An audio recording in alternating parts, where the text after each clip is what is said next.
I welcome you all to the today's talk session.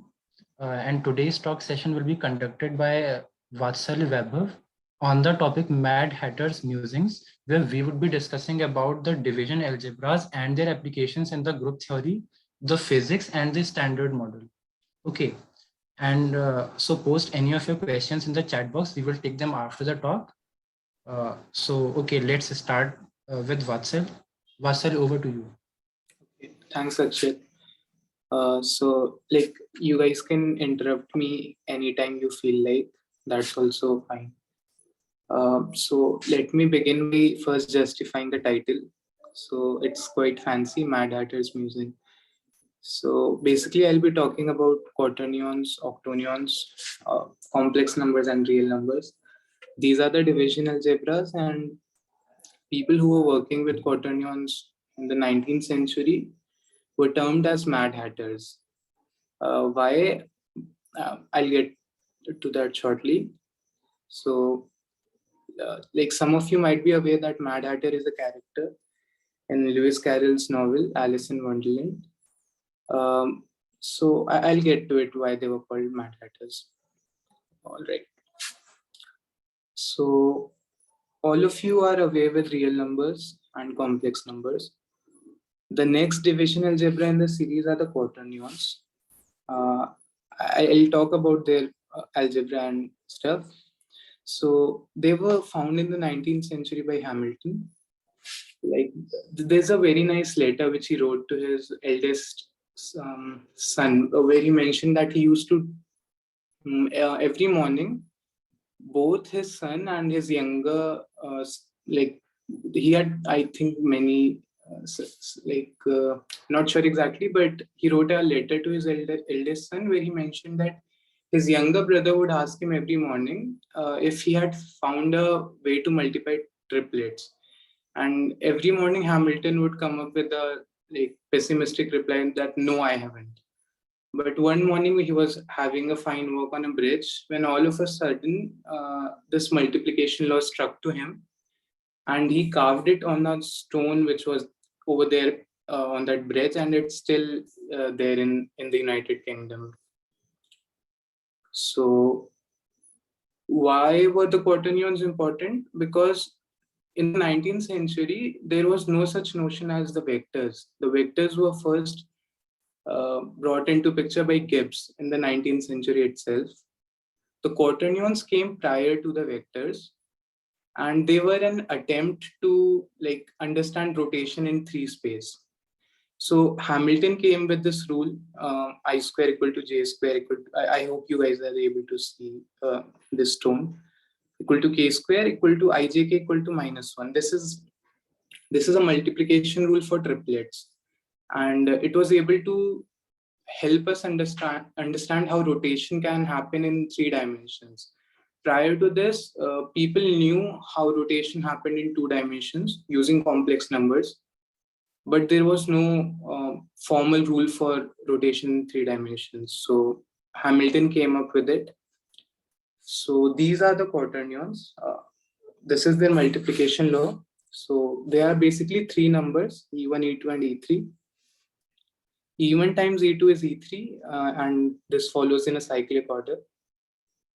They anti-commute with each other. So this was slightly not acceptable back then in the 19th century.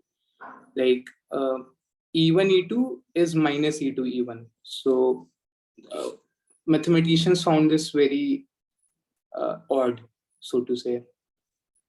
And all of these I, J, and K, or you can call them E1, E2, E3, they square to -1.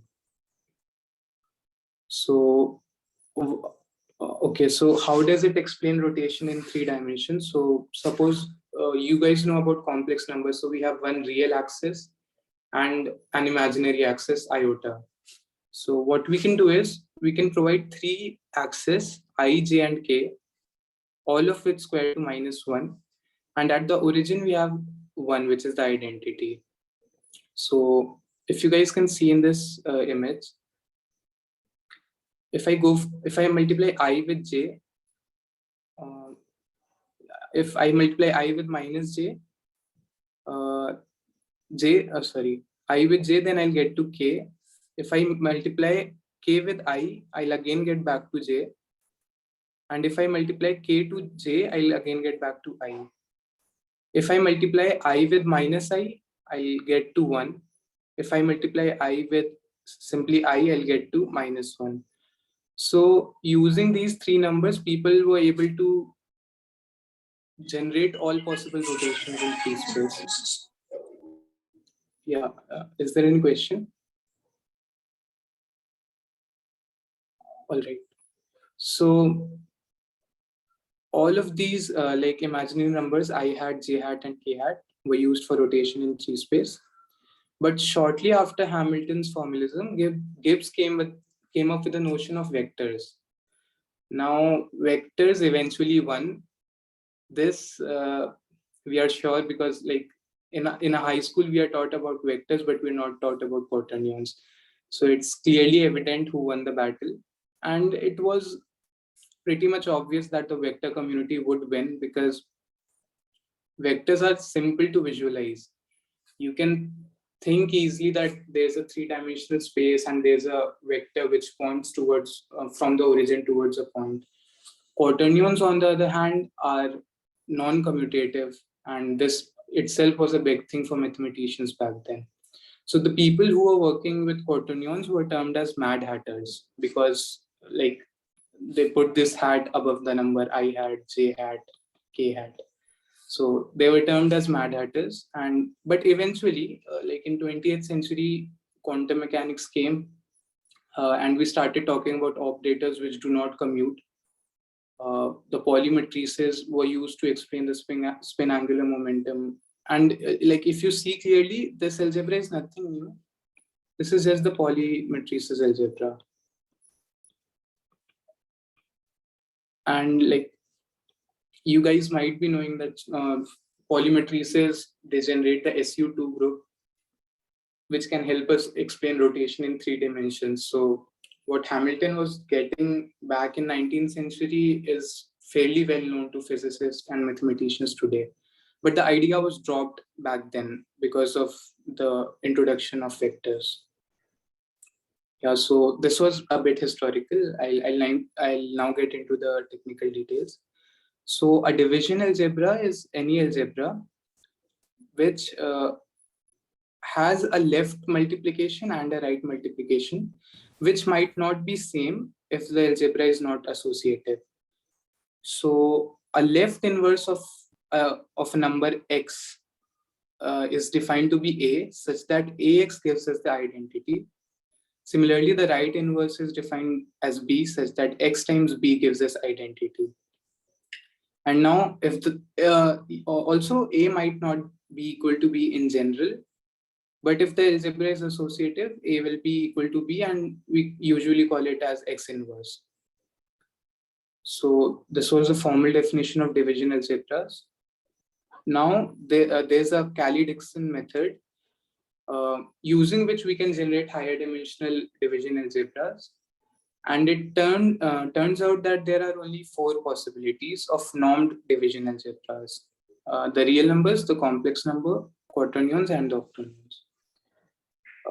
Another interesting thing is that as we go up in orders, there are special properties that we tend to lose. Like for example, in real numbers, there is a well-defined ordering. For example, suppose you take any 2 real numbers, you can say that A would be either greater than B, equal to, or less than B. So real numbers are well ordered, but that's not the same with complex numbers. There's no such notion as ordering in complex numbers. Which you guys might be familiar with. But complex numbers are still commutative. So if you have 2 complex numbers, suppose x and y, so x into y would be equal to y into x. So no issues. The next numbers, quaternions, they are like, I just described their algebra.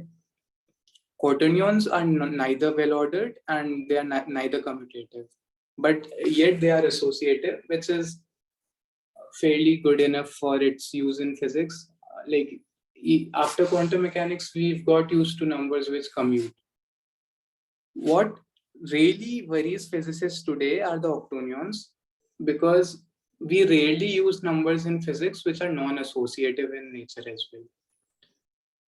So till here, everything is fair and good, but octonions are something which we might consider as a new research field, so to say, because they have not been used much in current physics.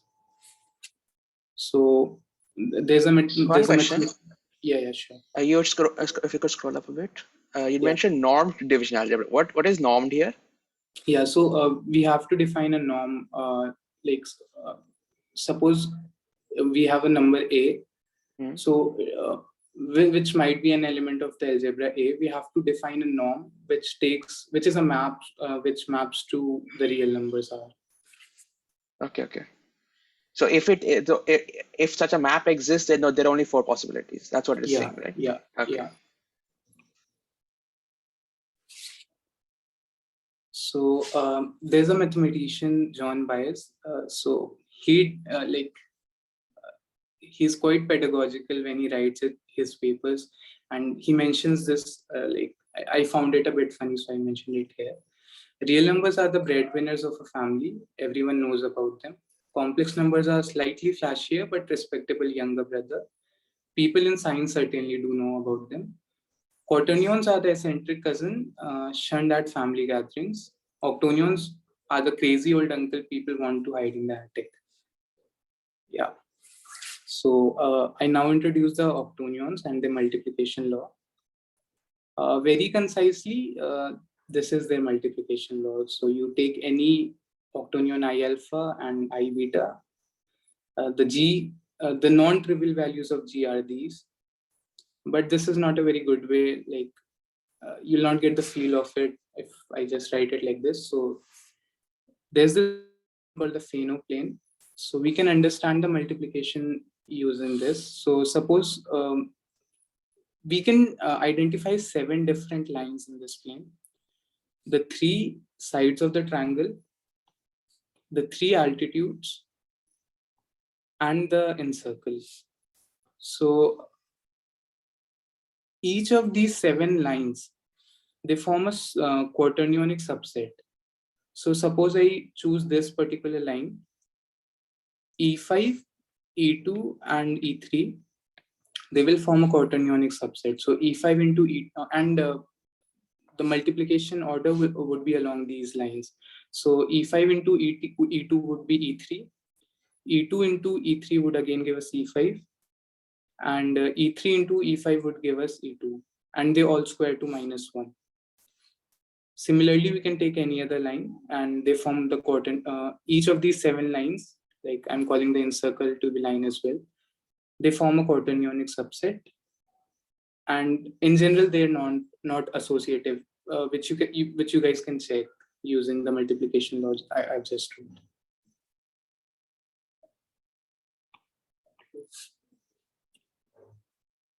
So yeah, this is slightly elementary, but nonetheless, I'm covering this.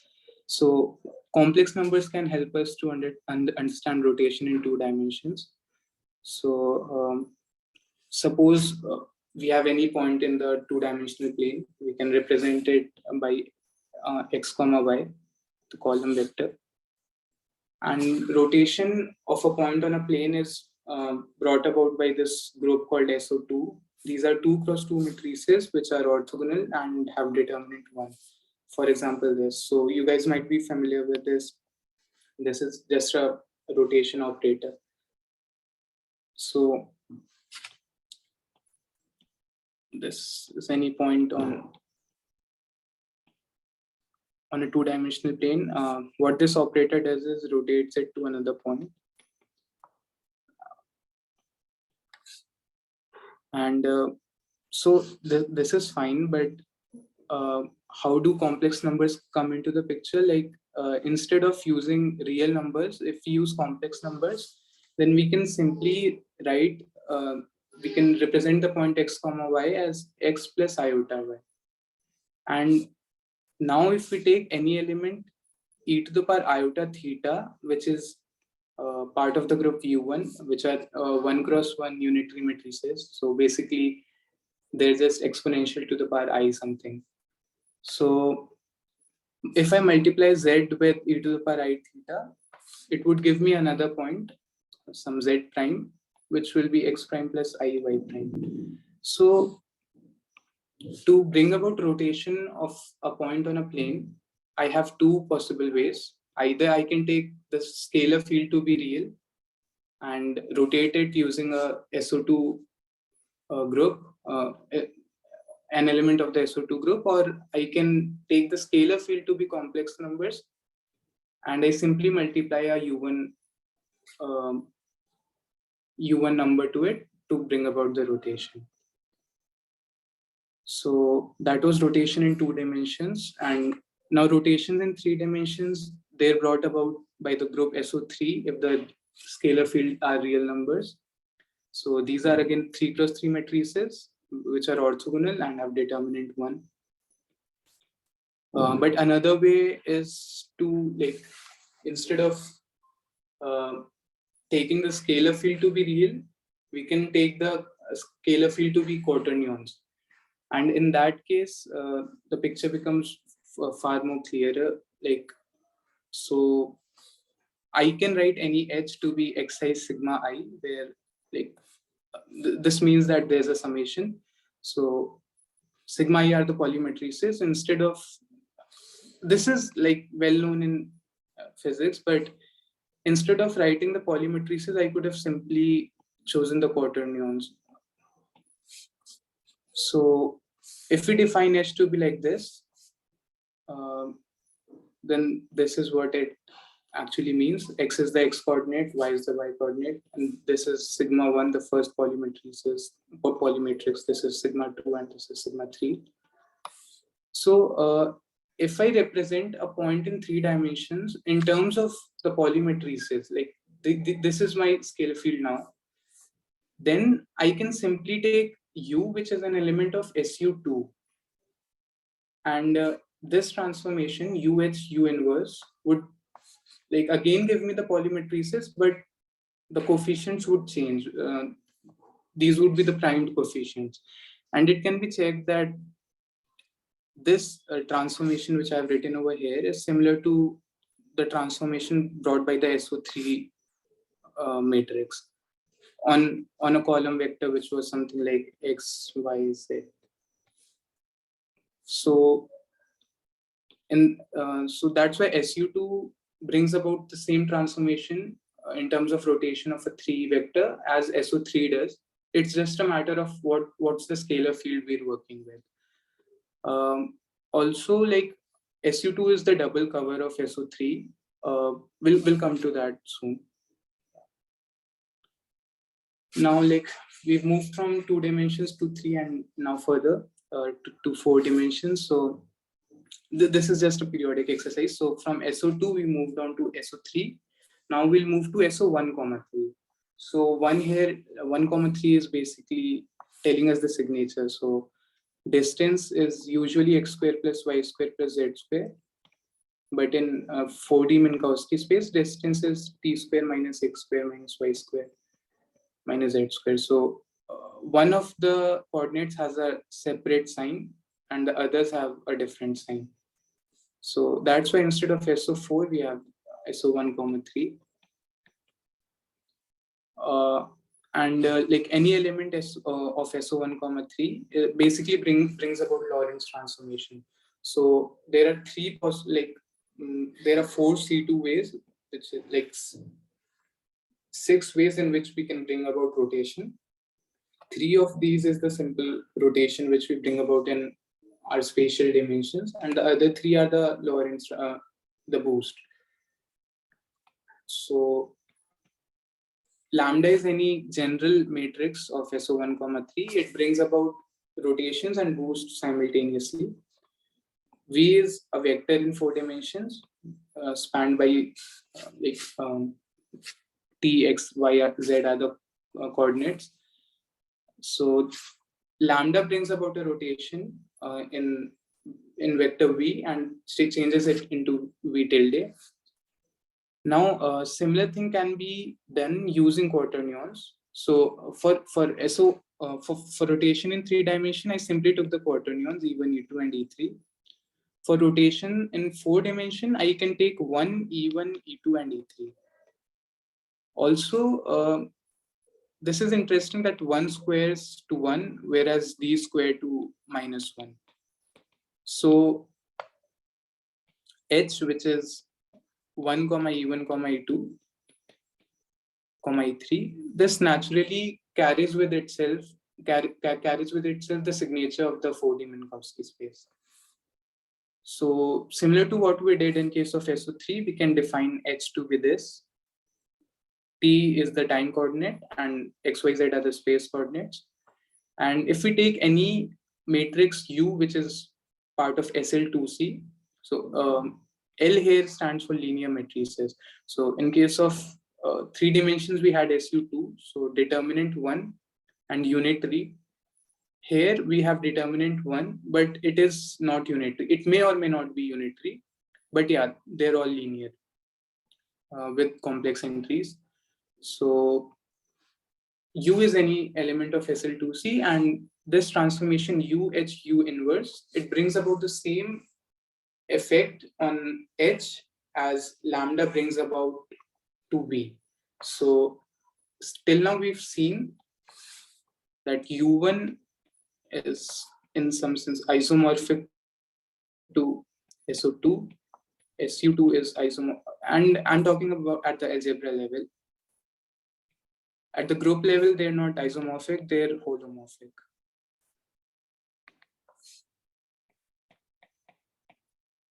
And SL2C,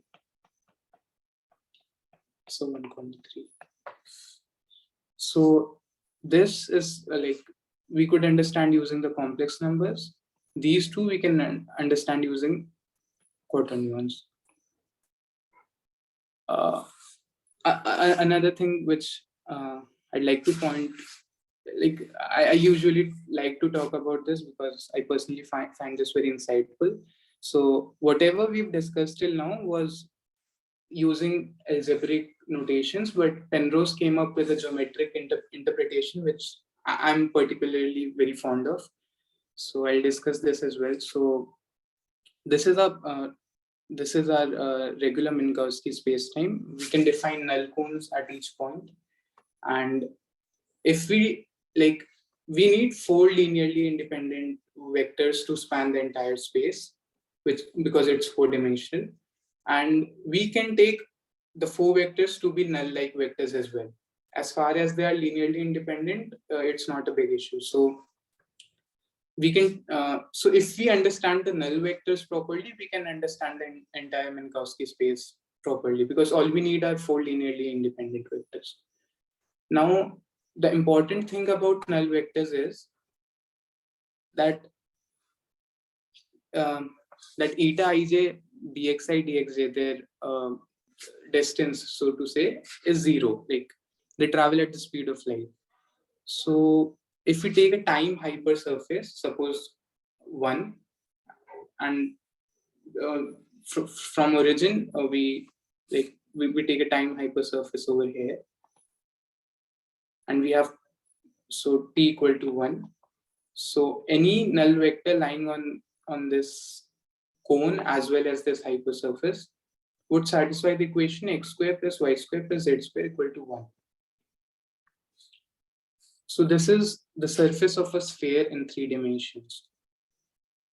And we can take a stereographic projection, or we can map any point lying on the sphere to the complex plane. So we do this using the following way. So we take any point, suppose this is the point, and we join it with the north pole, and we extend the line towards the complex plane. The point where it cuts the complex plane represents this point, but not on the sphere, but on the Argand plane. So what we just saw that SL2C is isomorphic to SO1, 3. What this really means geometrically is, if you take a null vector and you bring about Lorentz transformation to it, it remains to be a null vector. So what we're doing essentially is we're taking a null vector and moving it on the cone itself. So since all null vectors can be represented on the sphere, what SO1, 3 does is essentially it moves the point lying on this sphere to another point lying on the surface of the sphere. On the other hand, what SL2C does is it brings about linear transformations to the point lying on the Argand plane. So this way we can try to understand how SL2C is the covering group of SO1, 3 as well. Because there are infinitely many points at infinity, and all of them are represented by the single north pole. Like if I had to map infinity to back to this sphere, it would be the north pole. Like I hope that you guys are able to see that intuitively. Yeah, because basically what we'll be doing is the farther we go, this point shifts towards north, and eventually at infinity there will be lines which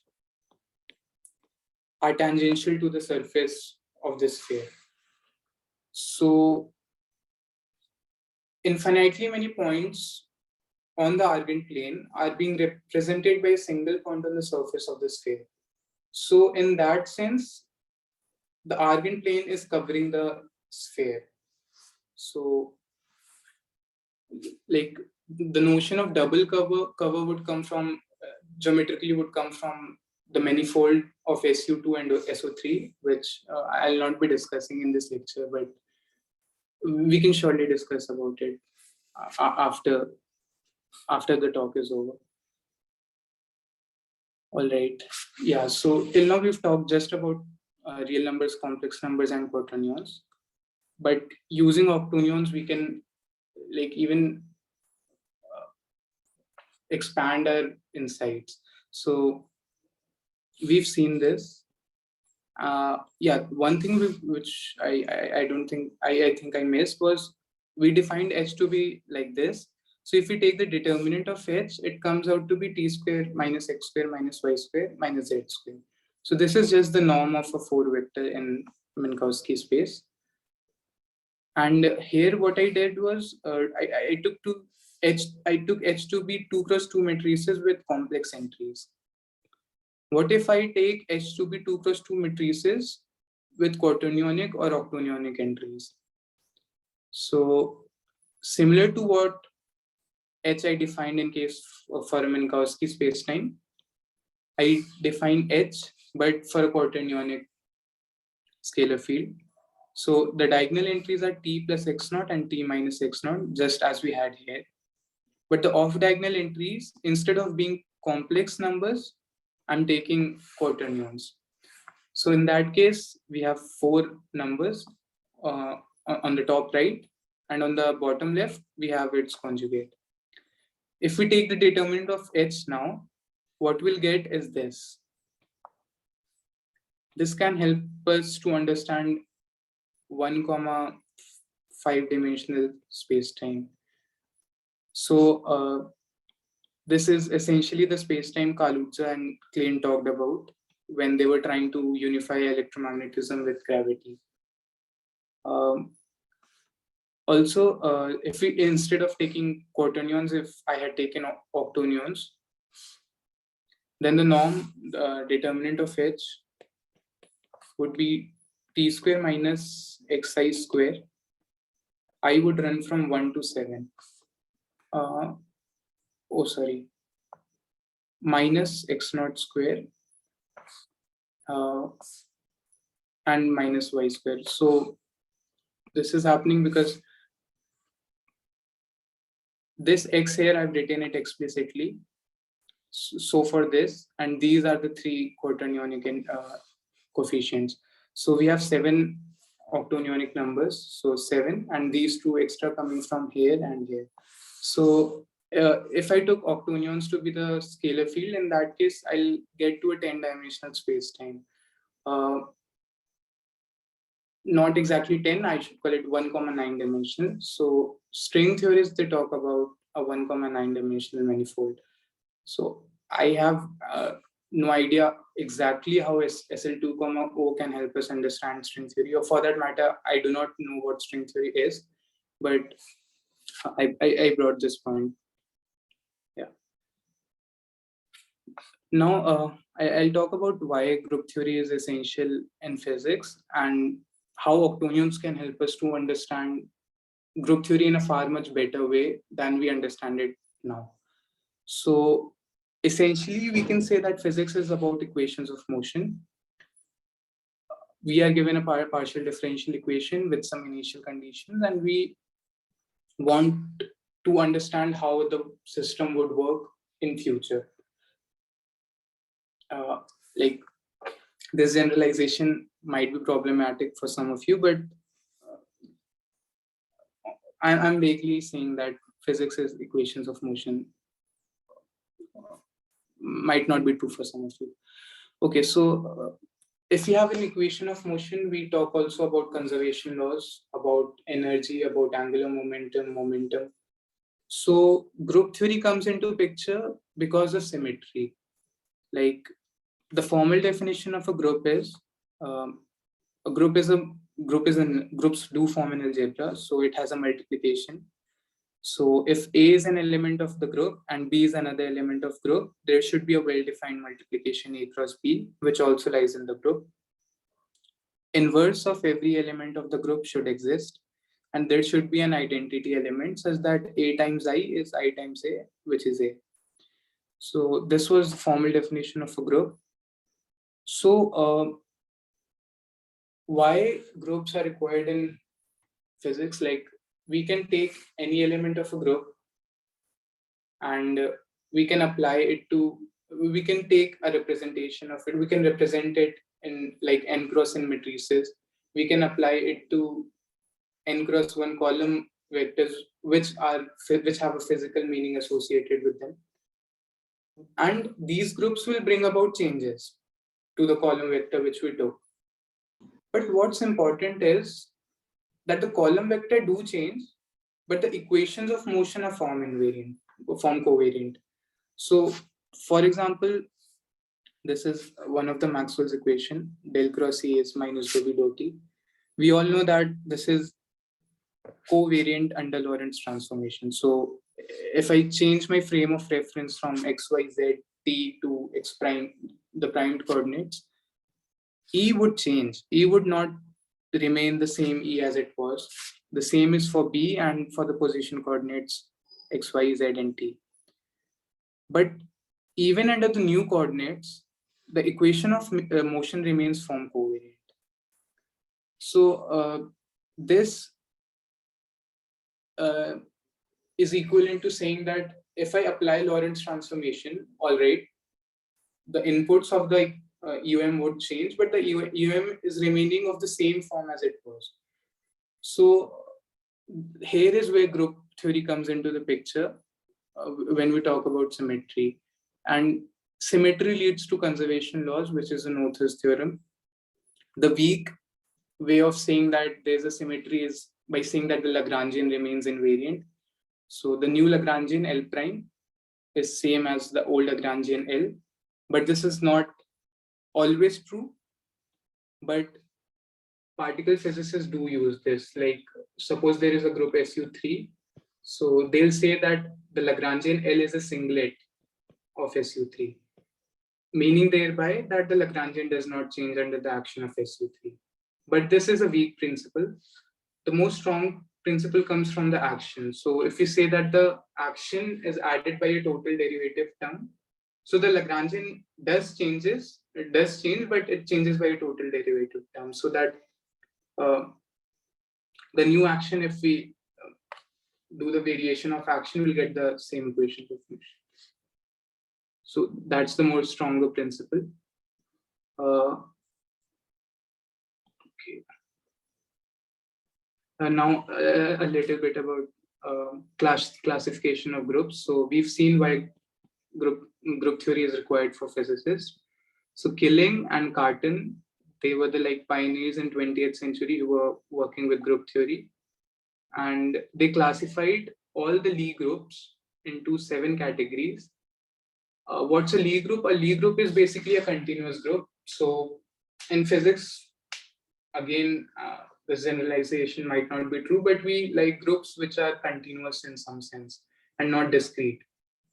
So Lie groups are groups which cause a continuous transformation of, suppose I represent the group element in n cross n matrix, and I apply it on an n cross 1 vector. So the transformation on the n cross 1 vector is continuous and not discrete in that sense. It's not like I'm taking a mirror reflection of it.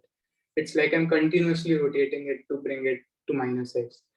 So these are called Lie groups. And Killing and Cartan classified that there are only 7 types of Lie groups. The first 4 are called the classical Lie groups, whereas the other 3 are called the exceptional Lie groups. So I'll talk about them.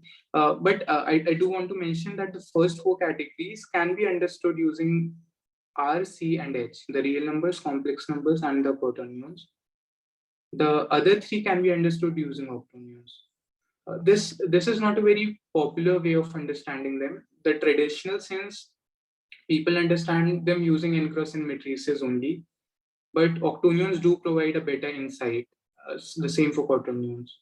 We'll see that shortly. So yeah. So let me define SP2N in the traditional sense, then I'll get back to this. So we're all aware of SON and SUN. We just discussed about it. SP2N are the symplectic groups. So R is an element of SP2N such that, and it's real, such that R transpose JR is J, where J is defined to be this matrix. So R is a 2n cross 2n matrix, and if it satisfies this law, it said that R is an element of SP2N. So this is not a very, how should I say, like not a very intuitive way of defining a group. Like for SO3, we have a clear-cut picture that determinant 1 orthogonal. For SUN, we have a clear-cut picture determinant 1 unitary. But for symplectic groups, we have to define it like this in the traditional sense. And symplectic groups are used in understanding phase spaces, because phase spaces are always even dimensional. But if we use quaternions, there's a far better in the sense that intuitive way of understanding SP2N. So just as we defined SON and SUN, we can define SP2N to be n cross n matrices with quaternionic entries. In the traditional sense, SP2N are always 2n cross 2n. So they're always even dimensional matrices. But using quaternions, we can define them to be n cross n, where n can be odd as well. So what's happening here is, since the entries are quaternions, suppose E1, like E2 here, 1 here, and E3 here, each of these quaternions are isomorphic to a polymatrix, which are 2 cross 2. So because of like the quaternions follow the algebra of polymatrices. So because of these properties, we can define n cross n matrices with quaternionic entries to be SP2N. So this is a way, like we have SON, SUN, and in the similar way we've defined SP2N using quaternions, which was not the traditional way. And similarly, G2, F4, and the E's, they are traditionally understood in terms of the Dynkin diagram. So for example, G2 has this type of a Dynkin diagram. F4, I don't remember exactly what the Dynkin diagram is, but E6 has this sort of a Dynkin diagram. Dynkin diagrams basically they have a lot of information with them, but to understand a group in terms of Dynkin diagram is not very intuitive. Octonions provide an alternative path to understand the exceptional Lie groups, which we'll see shortly. So yeah. So it's like in some sense it's phenomenal that Killing and Cartan define 7 types of Lie groups. There are none more, and we can understand the first 4 using quaternions. The other remaining 5 exceptional Lie groups do not have a very intuitive understanding of their own. They're understood using the root system and the Dynkin diagrams, but octonions do provide some insights. And so G2 is defined to be the automorphism group of the octonions. What I mean by the automorphism group is, so we've seen that octonions follow a certain multiplication law.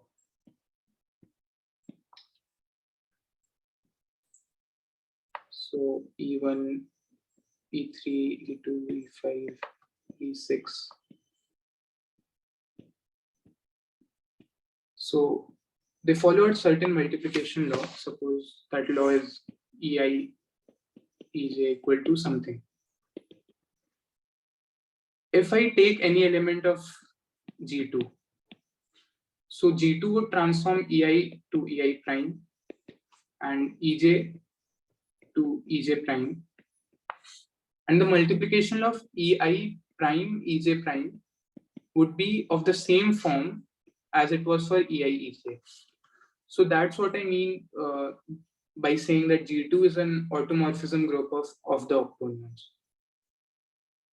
Similarly, F4 is the automorphism group of 3 cross 3 octonionic matrices, which are Hermitian and which follow the Jordan algebra. So by Jordan algebra, I mean that they follow this particular multiplication rule, where A multiplied to B is half of AB plus BA. And E6 is the automorphism group of, E6 is basically F4 complexified. So here 3 octonionic matrices which are Hermitian. Here we have 3 cross 3 octonionic complex octonionic matrices which are Hermitian. So what I mean by complex octonions is basically 1 comma I iota times 1 comma E1 comma E7. So yeah. And how they can help us to understand the standard model. So before I get into that, a brief talk about what is the standard model. So standard model, as we understand it today, is a gauge theory given by SU3C cross SU2L cross U1Y. This SU2L cross U1Y is supposed to break and become U1EM at high energies. I'll not get into what this means. Basically, by symmetry breaking, we mean something like we have a potential who is centered at the origin, but we introduce a scalar field phi, because of which the minima of this graph, the potential V of various fields, it shifts away from the origin. And this is what symmetry breaking is. So, and the new minimas which we now have will correspond to the new group U1EM. But this is not important for the talk we're having today. What this entire thing SU3 cross SU2 cross U1, what this means is essentially the standard model tries to understand all the fundamental particles in the universe today. So experimentally, we've known that we have the neutrino, we have the up quark, we have the down quark, and we have the electron. They are the one generation of fermions. And we have 3 such generations. These are the matter building particles. Other than that, we have the bosons, which are the force carriers, and they're all fermions. So they follow the spin half representation of Sl2c. So they do not follow the Klein-Gordon equation, they follow the Dirac equation. So what this means essentially is, there are some particles which are affected by the SU3 color group. They interact through a quantum number which is called color. But the Lagrangian, it remains invariant under SU3 action, because of which there are certain conserved quantities. The interaction is brought about by certain force carriers, which are gluons. Similarly, like it's in some sense just like electromagnetism. So in these particles, they are charged except for the neutrino. So they are affected by electromagnetic field, but the Lagrangian is not affected. What I mean is, the equations of motion are form covariant, just as we discussed, and because of which there are certain conservation laws. So, like in quantum mechanics, we've studied electromagnetism, and we came across the wave function, and we saw that if we write the electromagnetic Hamiltonian, the wave function psi, it changes by a phase factor on changing the electromagnetic field by a gauge. So we know that electromagnetism is a gauge theory. The potentials phi and a mu, they can be added to, they're not absolute, and we can add certain things, but the equations of motion do not change because of the added gauge. So the wave function gets multiplied by a factor of by a phase factor when we're doing gauge transformation, and the equations of motion remain covariant. So since we have a phase factor in case of electromagnetism is a U1 type of gauge theory. Similarly, we have quantum chromodynamics, which would be SU3C type of theory.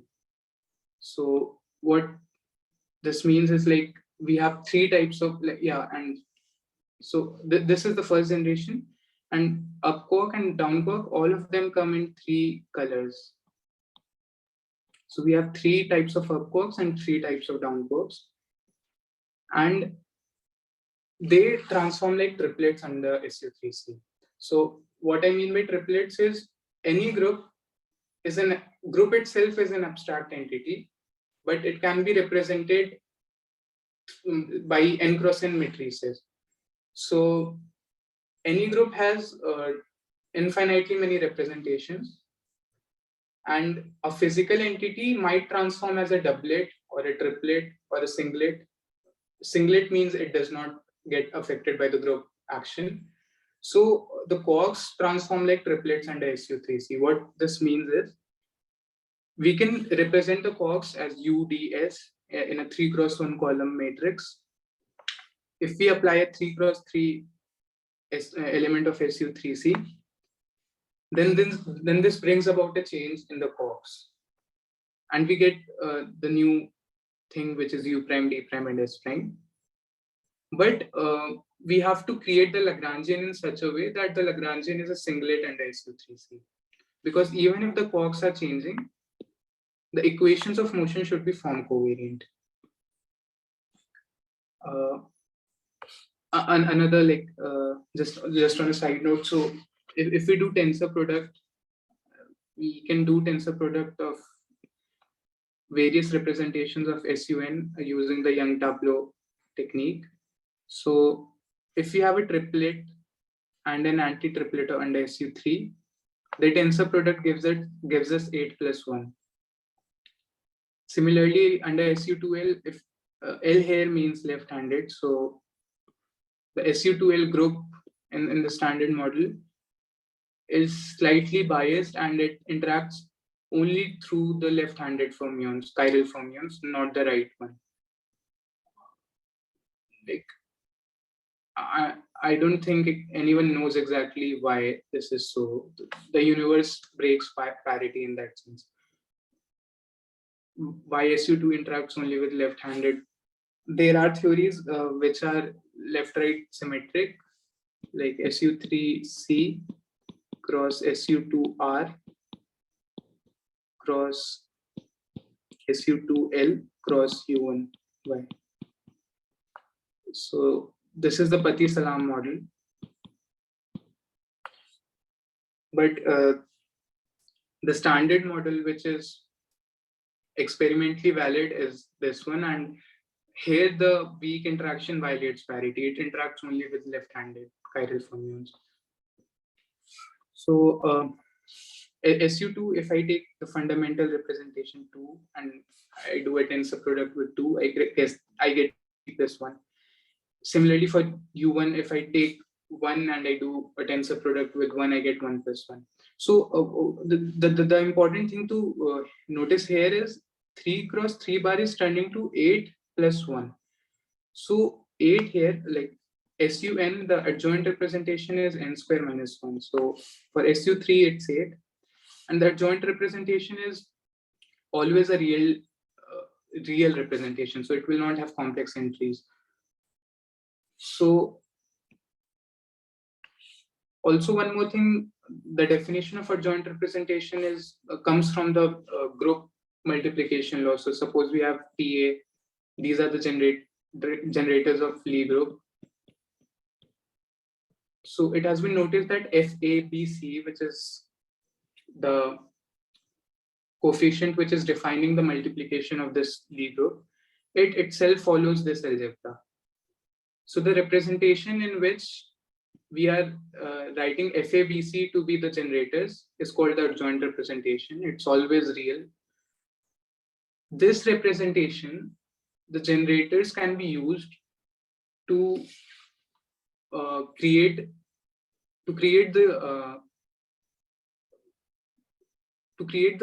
represent the field which is bringing about this interaction. So I just said that quarks are triplets under SU3, which means that they change like a 3 cross 1 matrix under the SU3 multiplication. But this is just maths. What actually brings about this physical change is a force field. We know that there are 4 fundamental forces. So these force fields, they themselves change according to the adjoint representation of that group. So the quarks are triplets, but the gluons, which bring about this interaction, they are octets under SU3. Similarly, so we have 8 gluons in total. Similarly, we have the W plus, the W minus, and the Z boson. They transform as triplets under SU2. And the photon is a singlet under U1En. So this was a brief introduction about standard model. How the octonions and the quaternions, they help us to understand them. We've seen how quaternions can help us to understand the 4-dimensional Minkowski spacetime. Also, since they follow the Pauli matrices algebra, they can help us to understand the Dirac equation also in some sense, because what's happening is in case of SU2 is, so there are infinitely many representations of SU2. So the doublet of SU2 is actually the spinor group of SU3. So what's a spinor group is again a big separate talk, but we can define a spin group using Clifford algebras. So spin 3 is isomorphic to SU2 in 2 plus 2 representation. So what the Dirac equation is essentially telling us is that there are particles who do not transform in a traditional sense as vectors do in our space-time, but they do form the fundamental representation. So again, I'd like to say that Hamilton eventually had something far more deep than what Gibbs had back in the 19th century when Gibbs introduced vectors and Hamilton came with quaternions. Because quaternions are defining the covering group of SO3. Both of them are representing rotations in 3 dimensions. But Quaternions is also representing something which the vectors are not able to represent, which is the Dirac equation, which is analogous to the Dirac equation and the Klein-Gordon equation. Okay, so we've seen this. Yeah. So yeah, the octonions and how they can help us to understand the standard model. So we've just discussed that G2 is the automorphism group of octonions. So it keeps the multiplication rule holomorphic. So there are certain subgroups of these large groups, G2, F4, E6. The maximal subgroup of G2 is SU3 and SU2 cross SU2. Both of them are the maximal subgroup, which means a maximal subgroup is like a subgroup which has the same rank as that of the group. G2 has rank 2, SU3 has rank 2, SU2 cross SU2 has rank 1 plus 1, which is 2. So both are subgroups of G2, and we can try to like understand this using some sort of a Venn diagram. So this is G2, these are its maximal subgroups. The intersection of SU3 and, oh, no. Yeah. I wrote about G2 because like they are the automorphism group of the octonions. So, and they contain SU3 as well as SU2 inside of it. So if using octonions, we create the representation of the standard model fermions, and we act G2 upon it in such a way that the SU3 acts on those fermions in a similar way as those 3 cross 3 matrices of SU3 act on the quarks up-down strings. But this was a 3 cross 1 matrix. What has been actually proposed by Cole Fury, like she did her PhD at Perimeter, I think in 2015. So in her PhD thesis, she introduced the octonionic representations for standard model fermions. So instead of now representing them as 3 cross 1 matrices, she represented them as octonions. So electron is like 1 plus E7 by 2. And similarly, the neutrino is like something like E1 plus iota E7 by 2. So why we can do this is because the automorphism group of the octonions, which is bringing change to these numbers, G2, already has the SU3 and SU2 groups embedded in it.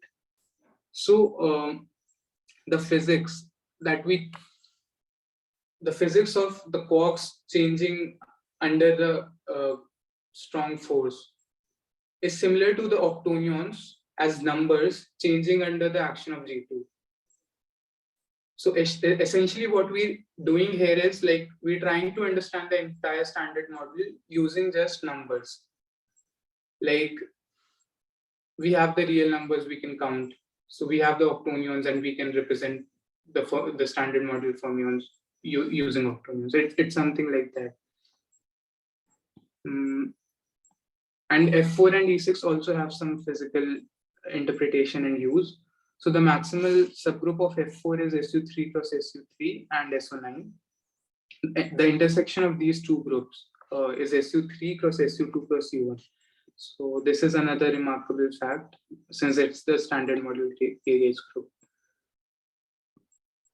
Also E6 has two maximal they might have more maximal subgroups, but these two are the ones which have been talked about in terms of their physical usage. So the two maximal subgroups, SU3 cross SU3 cross SU3 and SO10, they have the intersection, which is the left-right symmetric model. So towards the end, like especially in terms of exceptional Lie algebra, I throw facts just on the face of it without getting too much into the mathematics. I did this because I wanted just to give a like basic idea of what's happening in this field, so people who are interested can explore more about it. Yeah, thank you. So guys, anything you want to discuss, like you can discuss with him right now. This is the time. Yeah. So, hi, Vatsalya. So, I had a small question that, we have a field theory and then I use some other way to describe it. Like, instead of using complex numbers, maybe I'm using quaternions or octonions. So, how does usage of different division algebra give me more insight of the field theory or the properties of the field theory? Yeah, that's a good question actually. So can I answer it using like why use it SU2 when you have SO3 itself? Yeah. Yes. Okay, so SO3 has a manifold. Lie groups have a manifold. The manifold in case of SO3 is a solid ball of radius pi. Why so? Because suppose I want to talk about rotation. So if I do rotation about z-axis, I can take an element from 0 to pi, but I don't want, like, I'm not very well versed with topology, but what I read was if you define the element theta to vary from 0 to 2 pi, and you include the equality at 0 or at 2 pi, you cannot include it at both, because in that case theta would no longer be a function. Yes. So I guess the points become convergent or something like that happens. yeah. So near this point, it's almost equal to 2 pi, and suddenly it becomes 0. Yeah. So if that's the case, a well-defined manifold cannot be defined. So to avoid that, what we do is we take two separate axes. One is the plus axis, the other is the minus axis. We take a pi rotation in the plus axis, and using right hand thumb rule, we take also a pi rotation. We can consider only pi to be the angle along the minus z axis. So using these two axes, we are able to get a complete rotation, but our theta varies only from 0 to pi. So this is what this manifold describes. So we have a ball of radius pi. If we go from origin towards some point in this direction, suppose pi by 2, what this means is I've carried on a rotation of pi by 2 along this axis. This is plus z. If I go towards this direction, it's minus pi by 2. Yeah. But the problem with this is not a simply connected manifold. So what's a simply connected manifold? If I go from 0 to, so suppose A to B, if I go from A to origin and then origin to B, this is a complete rotation. You can think about it. So we're bringing up, physically we're bringing the point back to its original position. So this is a closed loop in this manifold. But this closed loop is not closed. So a simply connected manifold is something like this. So I can take any closed loop and shrink it to 0. Yes. So suppose this was a region which was not included in a manifold and I had a closed loop, I could not shrink this to 0. So similarly, this is a closed loop, this diameter, but I cannot shrink it to 0. So SO3 manifold is not simply connected, but SU2 manifold, x1 plus x3, x1 minus x3, x2 plus I, x4, x2 plus I, x4. The manifold is x1 square plus x2 square plus x3 square plus x4 square equal to 1. So this is the surface of a 4-dimensional sphere. What this is doing essentially is, and this is a closed manifold. So you can take any closed loop on this and you can shrink it to 0. So the problem with SO3, so this is the reason SU2 is the double cover of SO3. Why do we need SU2 and not SO3? This was your time question. Yeah. So this is because SU2 has certain more things to tell us compared to SO3. Like the manifold is simply connected. Two separate points on the SO3 manifold are representing the same physical point on the in a physical world, but that's not the case with SU2. Also, if you read about relativistic quantum mechanics, so we have the Klein-Gordon equation.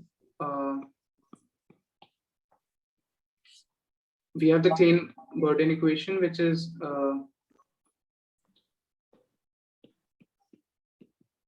the equation which is, you can say, relativistic as well as quantum mechanical. So basically the problem with Schrodinger equation is that it's not relativistic. So attempts were made to make it relativistic and people came with this Klein-Gordon equation.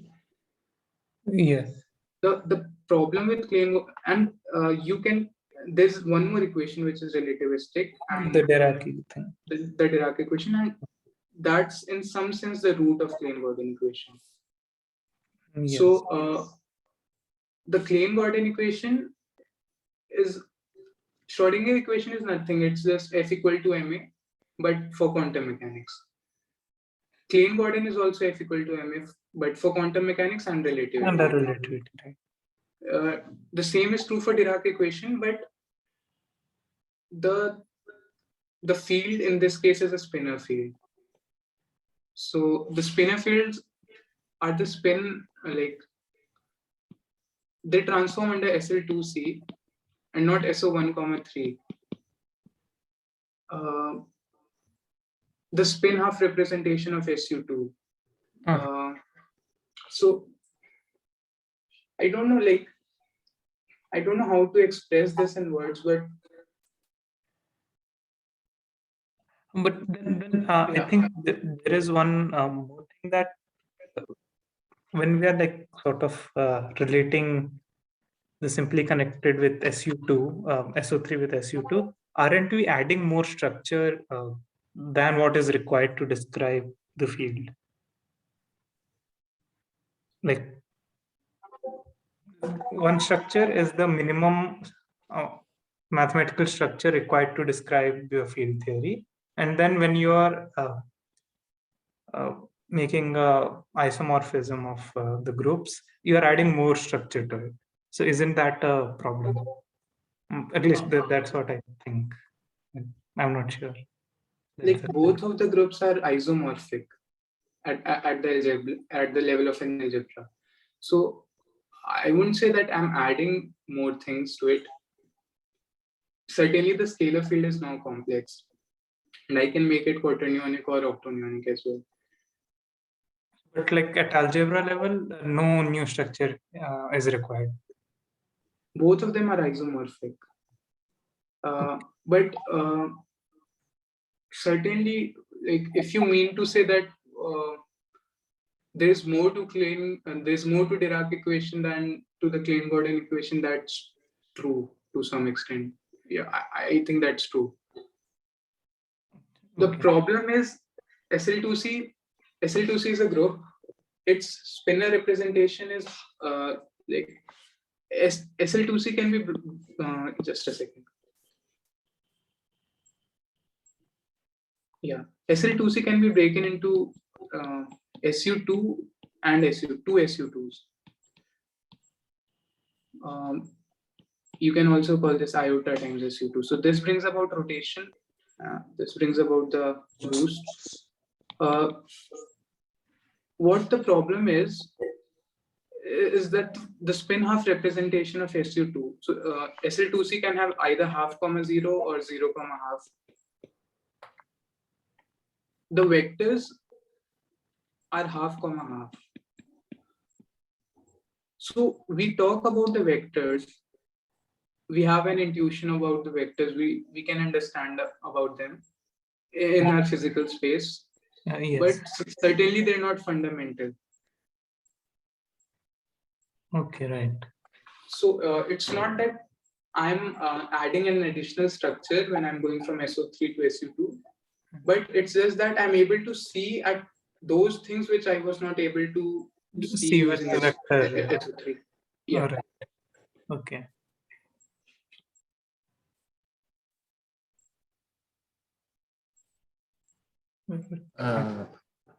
Guys, any more questions?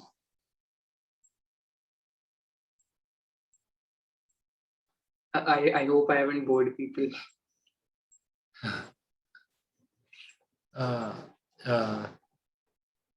So if we don't have any questions now, let's just end this meeting. Last time, anybody having any questions, you can ask him directly. Okay, so thank you, Vatsal, for your time and for this talk. And it was really very nice to have you here with us. Thank you very much. Yeah, no issues. Thanks a lot. Thanks, Vatsal. Bye-bye. Bye. Thank you.